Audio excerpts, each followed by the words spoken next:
ਹੁਣ ਤਾਂ ਕਰ ਲਿਆ ਸਮੋ ਜਿੱਥੇ ਰਿਜ਼ਲਟ ਆ ਜਾਵੇ ਉੱਥੇ ਬਣਾ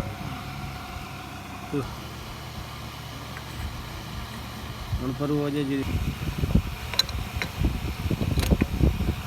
बड़ा नवाब तरीके नाल बनदी पई है। ਇੱਥੇ ਹੁਣ ਅਗਾ ਆ ਜਾਣਾ ਜਿੱਥੇ ਕੰਮ ਹੋਵੇ हाँ मैं ना बेफिक्र हो जा ਸਹੀ ਤਸੱਲੀ ਨਾਲ ਬਣਾਉਂਦਾ।